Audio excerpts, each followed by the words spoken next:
I'm super sorry to disappoint you. From yesterday, I didn't feel great. I thought that I would.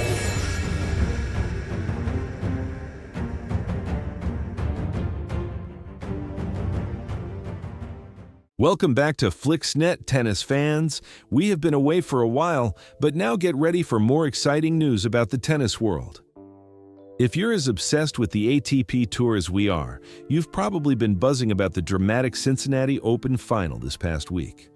World number 1. Jannik Sinner, one of the brightest stars in tennis, was set to face off against his fierce rival Carlos Alcaraz in what promised to be an epic showdown.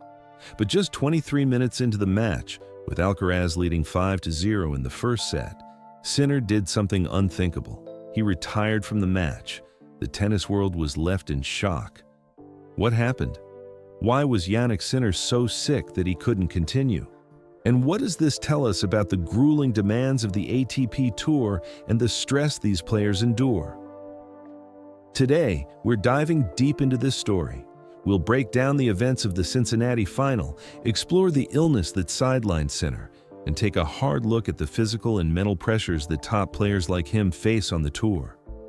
This is a big one, so grab a snack, settle in, and let's get to it. Don't forget to hit that like button, subscribe, and ring the bell so you don't miss any of our tennis deep dives. Let's set the stage. It's August 18th, 2025 at the Lindner Family Tennis Center in Cincinnati, Ohio.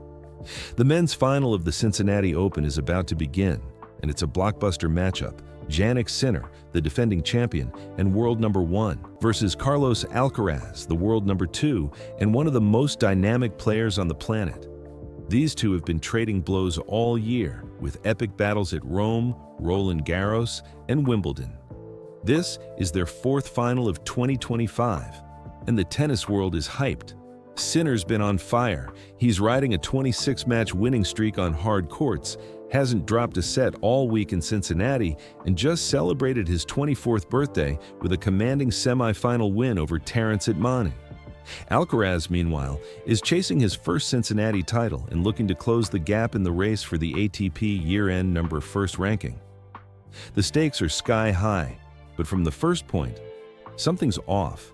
Sinner looks sluggish. He's broken to love in the opening game. The crowd senses it, the commentators sense it, and Alcaraz pounces, racing to a 5-0 lead in just 23 minutes. Sinner's moving like he's stuck in quicksand. He sits down at the changeover, ice on his head, looking visibly distressed. He calls for the trainer, has a brief chat, and then, boom, he's done. Sinner retires, apologizes to the fans, and walks off the court, leaving Alcaraz as the champion by default. Here's what Sinner said during the trophy ceremony. "I'm super sorry to disappoint you. From yesterday, I didn't feel great. I thought I would improve during the night, but it got worse. I tried to come out, tried to make it at least a small match, but I couldn't handle more." It's heartbreaking. Sinner's in tears, Alcaraz is consoling him, and the fans are gutted. But what exactly made Sinner so sick that he couldn't play on? Let's dig into that. So why did Jannik Sinner retire? The official reason, based on multiple reports, was illness, specifically a high fever that struck him the day before the final. According to Sinner himself, he started feeling unwell on Sunday, August 17th, the day after his semifinal win. He hoped a night's rest would help, but instead, his condition worsened. By the time he stepped onto the court on Monday, he was in no shape to compete. Here's a quote from Sinner during the trophy ceremony. "Yesterday, I didn't feel very well. I thought it would improve overnight. It got worse. I tried to go out and play at least a short match, but I couldn't go on." Some reports speculated about a physical injury, maybe his hip or thigh, given he's had issues there before, but Sinner and his team clarified it was purely illness, not an injury. This is a critical distinction because, with the US Open just 6 days away, an injury would have been a much bigger concern for his title defense. Instead, it seems to be what we in the tennis world call a stomach bug or a viral infection, possibly exacerbated by the intense heat in Cincinnati that week. The conditions in Cincinnati were brutal. Reports noted it was one of the hottest tournaments of the year, with players struggling under sweltering temperatures. Sinner mentioned this in his post-match comments, saying, "It's been one of the hottest tournaments we have faced, so thank you for all of the support and organization. Combine that with a fever, and you've got a recipe for disaster." But here's where it gets interesting. Illnesses like this don't just pop up out of nowhere, especially for a 24-year-old athlete in peak physical condition. Could the stress and exhaustion of the ATP Tour have played a role in making Sinner vulnerable to this illness? Let's unpack that. To understand why Jannik Sinner might have been hit so hard by this illness, we need to zoom out. And let's not forget the off-court demands. As world number one, Sinner's schedule is packed with media appearances, sponsor events, and training sessions. He's also been dealing with minor injuries, like that scary fall at Wimbledon that had him wearing a sleeve on his right arm in Cincinnati. Even though he clarified the Cincinnati withdrawal wasn't injury-related, these little niggles add up, mentally and physically. Then, there's the Alcaraz factor. These two are locked in one of the most exciting rivalries in tennis. They've faced off 14 times, with Alcaraz leading 9-5. Every match is a war, and Cincinnati was supposed to be their latest battle. The mental energy it takes to prepare for a player like Alcaraz, who Sinner himself called the best player in the world on hard courts, is immense. So by the time Sinner got to Cincinnati, he was likely running on fumes. His body was primed for a breakdown, and that fever was the final straw. Let's zoom back into Cincinnati. Sinner's illness hit him hard and fast. According to reports, he started feeling unwell the day before the final, which was Sunday, August 17th. By Monday morning, he was in rough shape, but decided to give it a go anyway. That's classic Sinner. The guy's a competitive animal, as his coach Darren Cahill calls him. The heat in Cincinnati didn't help. The tournament was described as one of the hottest of the year, and we've seen players struggle with heat-related issues before. Combine that with a high fever, and you've got a situation where even a player as tough as Sinner can't push through.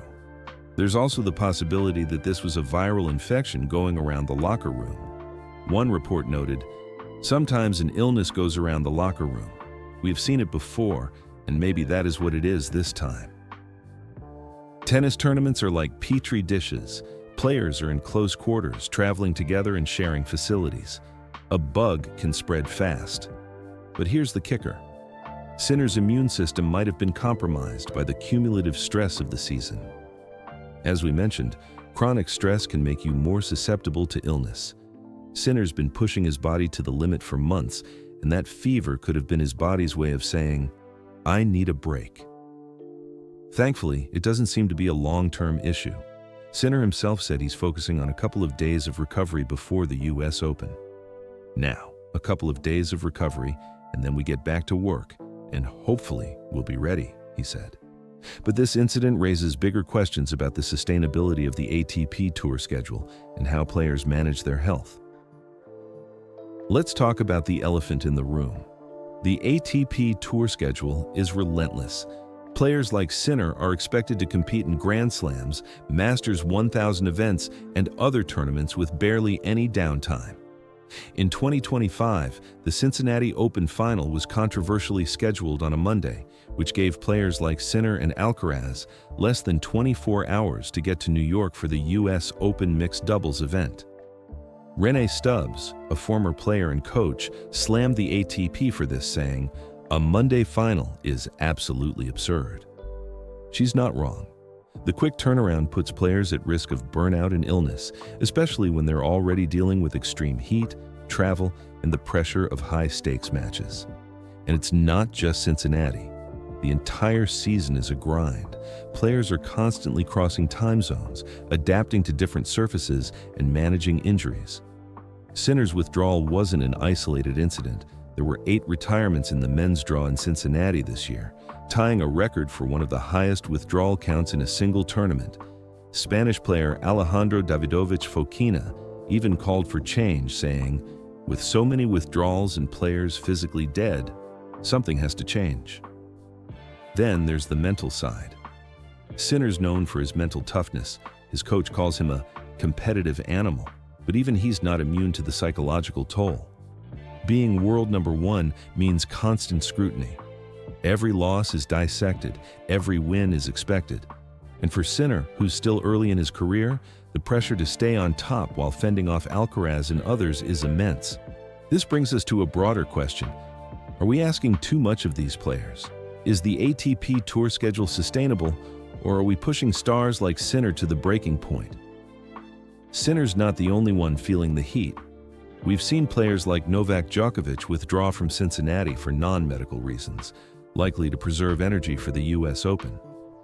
Others, like Alexander Zverev, have been dealing with injuries exacerbated by the grueling schedule.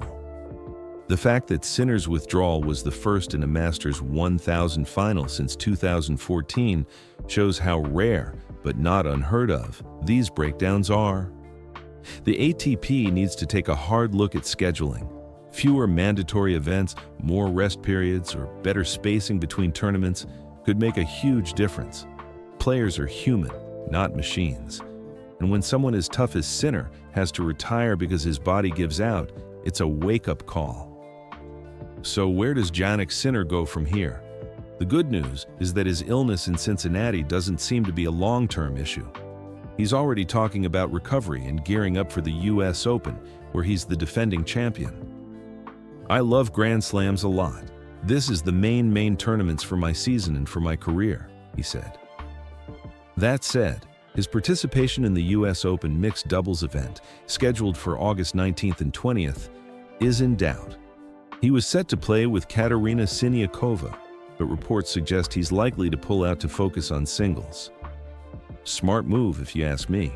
The singles title is the big prize, and Sinner needs to be at his best to defend it. The bigger question is how Sinner manages his health and schedule moving forward. He's got a great team around him, Coach Darren Cahill, fitness trainer Marco Panici, and others who've worked with legends like Novak Djokovic. They'll need to help him balance rest and competition to avoid another burnout. And let's not forget Alcaraz. With his Cincinnati win, he's now just 50 points behind Sinner in the ATP Live rankings. The US Open could decide who ends the year as number one. Sinner's got the edge on hard courts, but he'll need to be physically and mentally sharp to hold off his rival.